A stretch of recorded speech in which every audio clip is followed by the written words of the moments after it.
마스크를 쓰고 예배를 드리는 게 참 벌써 꽤 오랜 시간이 지났지만 이게 정말 적응이 쉽지 않은 것 같습니다. 코로나로 인하여서 마스크를 썼다라는 게 이게 정말 이게 쉽지 않은 그러한 게 시작됐구나라는 그런 생각을 해보게 됩니다. 이 코로나로 인하여서 우리의 일상이 좀 많이 바뀌게 되어진 것이죠. 오늘 이사야서 말씀을 저희가 계속 보고 있는데 이 아하스 왕은 이스라엘의 역사 가운데에서 어떻게 보면 역사의 어떠한 단초가 되는 어떤 변화의 그러한 그 기준이 되어진 그런 왕이었습니다. 좋은 의미로서의 그런 왕이라기보다는 이 아하스 왕 때를 기점으로 해서 남유다라고 하는 하나님이 택하신 그러한 백성이 쭉 이렇게 황폐해져가는 그러한 것들의 시작이 바로 아하스 왕으로부터 시작되어졌으면 우리가 이사야서 말씀을 통하여서 우리가 앞에 말씀을 통해서 우리가 보았었죠. 특히 이스라엘 백성은 지금까지는 이스라엘 백성이라고 하는 그 정체성만으로 다 구원받은 사람이다라고 생각을 하였었는데 아하스 왕이 하나님의 그 징조를 받아들이지 않음으로 말미암아 벌어지는 일이 결국에는 그 이스라엘 백성 안에서도 구원받는 자와 구원받지 않는 자가 있다라는 것이 사실은 드러나는 게 이 아하스 왕 때서부터 시작되어지는 그러한 모습입니다. 북이스라엘 같은 경우는 이미 우리가 보았던 것 같이 하나님을 떠났죠. 하나님을 떠난 그러한 백성으로서 특히 다윗 왕조를 떠났기 때문에 그 구원의 은혜를 하나님이 주셨던 그 구원의 백성 가운데 거기서부터 떨어져 나갔고요. 남유다 같은 경우는 아하스 왕 때를 기점으로 해서 구원받는 자도 있고 또한 구원받지 못하는 하나님의 그 구원의 백성의 은혜를 누리지 못하는 자가 있음을 분명히 보여줍니다. 그렇다라고 하면 우리가 이 말씀을 통해서 도대체 누가 하나님의 그 백성으로서 그 하나님의 그 은혜를 누리며 살아갈 것인가 라는 것이 질문으로 생길 수밖에 없습니다. 이 이사야서 말씀에서는 그것을 무엇으로 말씀하냐면 앞부분에서는 그루터기와 같은 그러한 백성 또 남은 사람이라는 그러한 남은 자로서의 그러한 백성이라는 것을 성경을 통해서 우리에게 말씀하여 줍니다. 오늘 말씀에서 이 하나님의 백성으로서의 그 은혜를 누가 이렇게 누리면서 갈 것인가 라는 그 남은 자에 대한 것을 말씀해 주시는 게 바로 오늘 말씀서부터 시작되어지는 그러한 것이라고 할 수 있습니다. 오늘 말씀을 보게 되면 9절 말씀을 보게 되면 하나님께서 그 모든 사람들 백성들을 향해서 이렇게 한번 이야기해보라고 그러죠. 함성을 질러보고 먼 나라 백성들이 허리를 동이고 또 허리에 띠를 띠고 이런 것이 힘을 내라는 것이 아닙니까? 그렇게 하고 또 함께하고 여러 가지 계획을 세워보라고 합니다. 그런데 함성을 지르고 허리를 동이고 띠를 띠고 함께 계획하지만 그 결과는 무엇입니까? 패망하리라, 끝내 이루지 못하리라, 끝내 시행되지 못하리라라는 것입니다. 인간의 그러한 계획은 끝내 이루어지지 못한다라는 것이죠. 아무리 인간의 계획으로서 하나님의 백성들을 이렇게 어렵게 하고 또 침략한다 할지라도 그러한 것들이 끝내 성공하지 못한다라는 겁니다. 하나님의 백성은 남아있습니다. 그 남아있는 백성은 어떠한 사람들입니까? 왜 남아있을 수밖에 없습니까?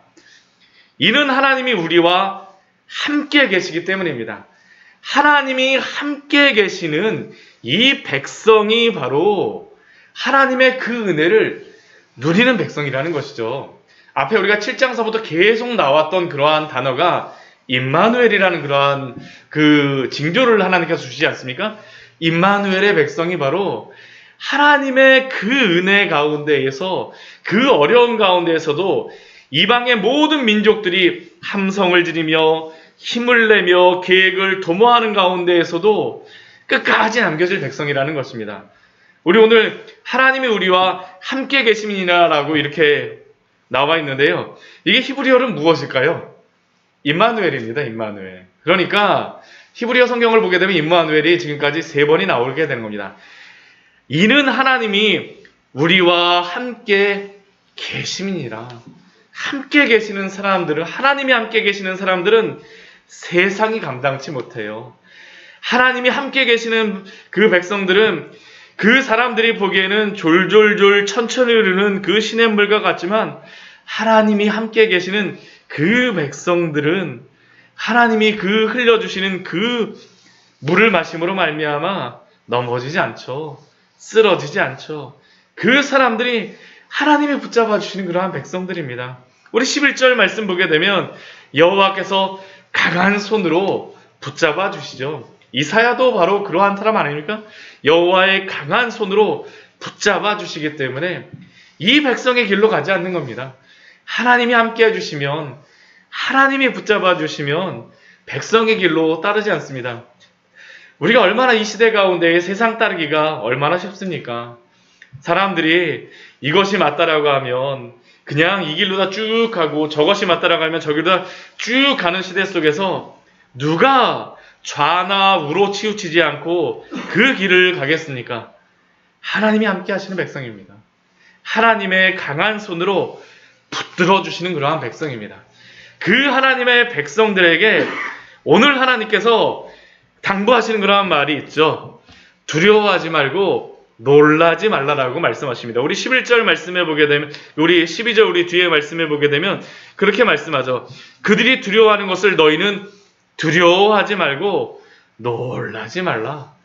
하나님이 함께 하시기 때문에, 하나님의 강한 손으로 오늘도 붙들어 주시기 때문에 두려워하지 말고 놀라지 말라라는 겁니다. 우리 특별히 앞에 보게 되면 반역자가 있다라고 이야기합니다. 반역자가. 이 반역자는 누구겠습니까? 남유다 사람들이 보기에 반역자는 지금 누구처럼 보일까요? 이사야 선지자입니다. 이사야 선지자와 그를 따르는 사람들이죠. 왜냐하면 아하스 왕이 아수르와 이렇게 같이 연대를 해갖고 하게 되면 우리가 살 수 있다라고 하는데, 이사야는 무엇이라고 얘기합니까? 그게 아니라고 이야기하잖아요. 그렇죠. 그게 세상 사람들이 보기에는, 남유다 백성들이 보기에는 반역자처럼 보일 수가 있습니다. 그러나 그들이 말하는 것들, 그들이 두려워하는 것을 두려워하지 말라는 겁니다. 아람도 두려워하지 말고요, 북이스라엘도 두려워하지 말고, 또한 아수르도 두려워하지 말라는 것이죠. 세상 사람들이 두려워하는 것들을 두려워하지 말라. 그러면 누구를 두려워해야 되겠습니까? 우리 13절 말씀 같이 한번 읽어보도록 하겠습니다. 만군의 여호와 그를 거룩하다 하고 그를 너희가 두려워하며 무서워할 자로 삼으라. 세상을 두려워하는 것이 아니라 하나님을 두려워하는 것이죠. 결국에는 두려워하는 사람을 따를 수밖에 없습니다. 우리가 하나님을 두려워하는 게 아니죠. 경외하는다라고 우리가 이야기하지 않습니까? 하나님을 경외하기 때문에 하나님의 뒤를 따라가는 것입니다. 세상을 두려워하면 세상을 따라가는 것이고요, 아람을 두려워하면 아람에게 따라가는 것이고, 아수를 두려워하면 아수를 따라가는 것이고요. 그러나 하나님을 두려워하고 하나님을 경외하는 백성은 하나님과 함께 그의 능하신 손 가운데에 그를 붙잡고 그를 의지하여서 그와 함께 가는 줄 믿습니다. 그 하나님이 무엇이 되어주십니까? 그 백성에게 성소가 되어주시죠. 14절 말씀 보면 그가 성소가 되시리라. 하나님이 바로 피난처가 되어주십니다. 하나님을 의지하는 자에게는 임마누엘 하나님을 두려워하며 임마누엘 하나님과 함께하는 자에게는 그분이 성소가 되어주심으로 말미암아 그분이 보살펴 주세요. 이게 약속이죠. 이게 구원의 약속 아닙니까? 그러나 이것을 버린 사람들, 여호와를 두려워하지 않은 그 사람들은 어떻게 됩니까? 우리 14절 뒤에 보게 되면 이스라엘의 두 집이 나옵니다. 이 이스라엘의 두 집은 누구겠습니까? 북이스라엘과 남유다입니다. 북이스라엘과 남유다. 하나님을 두려워하지 않고 때로는 아람을, 때로는 아수르를 두려워하였던 그 사람들은 하나님이 오히려 무엇이 되냐 하면 걸림돌이 되어지고 걸려 넘어지는 반석이 되고 함정이 되고 올무가 되고 임마누엘 하나님으로 말미암아서 오히려 그들에게는 걸려 넘어지고 부러지며 덫에 걸려 잡힐 것입니다. 그 첫 번째 사람이 누구였습니까? 아하스 왕이었었죠. 아하스 왕. 세상의 지혜를 따라서 이렇게 하면 구원을 받을 것이라고 했지만 하나님을 두려워하지 않음으로 말미암아 사실은 아하스 왕은 걸려 넘어진 사람이었습니다. 이스라엘의 그 두 집도 그렇게 됐다라는 것이죠. 그런데 이 말씀은 사실은 신약에서도 나와 있는 말씀입니다. 우리가 바로 얼마 전에 보았던 베드로전서 2장 7절 말씀에서 이 말씀을 인용하였었습니다. 우리 같이 한번 더 들어갈까요? 얼마 전에 베드로전서 말씀을 제가 전할 때에도 이 이사야서 말씀을 한번 와서 찾아보았었는데요. 베드로전서 말씀을 한번 보게 되면 바로 이 말씀을 인용하고 있습니다. 베드로전서 우리 2장 말씀입니다. 베드로전서 2장 7절, 8절 말씀 같이 한번 읽어보도록 할까요? 베드로전서 2장 7절과 6절서부터 우리 8절까지의 말씀을 같이 한번 읽어보도록 하겠습니다. 6절서부터 같이 읽겠습니다. 성경에 기록되었으되 보라 내가 택한 보배로운 모퉁이 돌을 시온에 두노니 그를 믿는 자는 부끄러움을 당하지 아니하리라 하였으니 그러므로 믿는 너희에게는 보배이나 믿지 아니하는 자에게는 건축자들이 버린 그 돌이 모퉁이의 머릿돌이 되고 또한 부딪히는 돌과 걸려 넘어지게 하는 바위가 되었다 하였느니라. 그들이 말씀을 순종하지 아니함으로 넘어지나니 이는 그들이 이렇게 정하신 것이라. 바로 오늘 말씀을 인용하는 것이죠. 하나님을 의지하는 백성, 하나님을 믿고 따르는 백성에게는 하나님이 성소가 되어주시지만 하나님을 의지하지 않는 백성에게는 오히려 걸림돌과 넘어지는 반석과 함정과 올무가 되어지라는 것입니다. 그리고 이것은 우리 신약 성경에서는 바로 이 보배로운 모퉁이 돌이 누구입니까? 예수님이죠. 예수님. 임마누엘 예수님입니다. 결국 임마누엘이라고 하는 이 약속의 말씀, 이 징조는 구약이나 신약이나 믿으면 구원의 은혜를 누리게 되어지는 것이지만 그분과 함께하면 그 구원의 은혜를 누리게 되어지는 것이지만 그 구원의 은혜를 그 믿지 않게 되면 어떻게 되는 겁니까? 걸려 넘어지게 되어지는 것이다라고 오늘 말씀에서 말하고 있는 것입니다. 그렇기 때문에 우리는 어떻게 되겠습니까? 바로 임마누엘 대신 하나님을 믿으며 임마누엘 대신 예수님께 소망을 두며 살아가야 됩니다. 이러한 사람이 바로 우리 베드로전서 2장 8절 말씀 우리 뒤에 나오는데요. 택하신 족속이며 왕같은 제사장이며 거룩한 나라가 되어진다라고 우리에게 약속하고 있는 것입니다. 이 시대의 길이 아닌 남은 자의 길, 하나님과 함께하는 그 길을 따라가시는 우리 귀한 성도님이 되시기를 축원합니다. 이게 바로 오늘의 또한 우리의 축복이 되어져야 되겠죠. 그리고 그 길을 하나님과 함께하는 그 길을 따라가는 그 삶에 기준이 있습니다. 기준이 있어요. 오늘 한 가지의 기준을 분명하게 말씀하시죠. 우리 16절 말씀 같이 한번 읽어보겠습니다. 너는 증거의 말씀을 싸매며 오늘 말씀입니다. 너는 증거의 말씀을 싸매며 율법을 내 제자들 가운데에 봉함하라. 증거의 말씀을 싸매며 말씀을 잘 보존하고 지킨다라는 것이고 율법을 봉함한다라는 것은 이 하나님의 말씀을 최종적인 권위로 인정하며 세상의 지식과 바꾸지 않는다라는 겁니다. 이 사람들이 바로 하나님과 함께하는 자들입니다. 하나님의 뜻에 따라 살아간다라는 게 다른 게 아니죠. 하나님의 그 말씀을 순종하며 살아가는 사람들입니다. 그 말씀을 따라가는 사람들이죠. 그 말씀 가운데서 세상을 따라가는 것이 아니라 그 말씀 가운데에서 우리 17절 말씀과 같이 그 말씀을 지키며 순종하며 여호와를 기다리며 바라보는 것입니다. 아무리 아수르의 침입으로 인해서 그 하수가 목까지 차오른다 할지라도 말씀 붙들고 끝까지 있는 것이죠.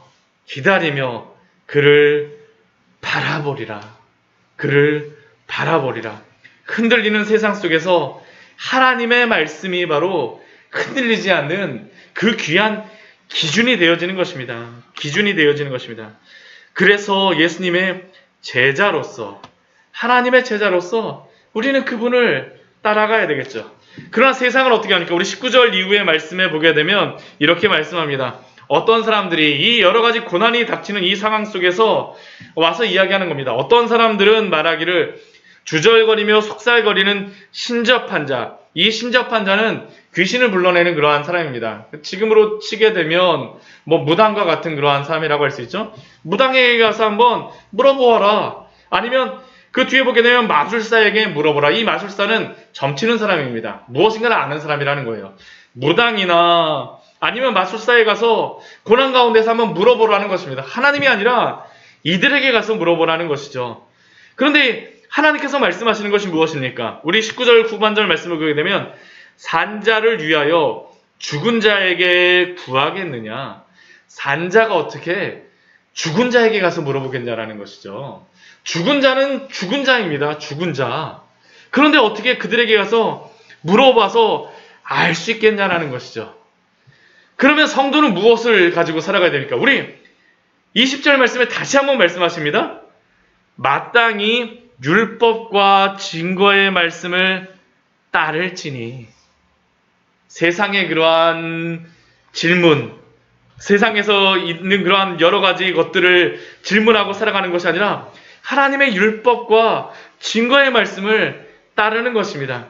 그 따르는 사람들은 아침빛을 보아요. 우리 20절과 같이 아침빛을 봅니다. 그러나 그 말씀을 따르지 않고 우리 신접한 자나 마술사에게 붙는 사람들은 어떻게 했습니까? 아침빛을 보지 못합니다. 길을 잃어버려요.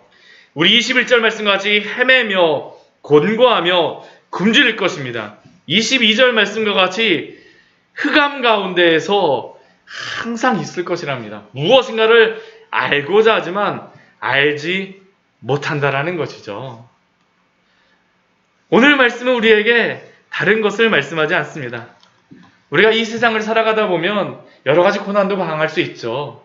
그러나 임마누엘 되시는 하나님과 함께 우리 주 예수 그리스도와 함께 그분이 우리를 붙잡아 주시기 때문에 그분을 두려워하며 그분과 함께 그분의 말씀을 따라서 살아가라고 오늘도 우리에게 말씀하였습니다. 그 말씀의 은혜 가운데에서 오늘도 승리하시며 살아가시는 우리 귀한 은혜가 있기를 축원합니다. 같이 기도하도록 하겠습니다. 하나님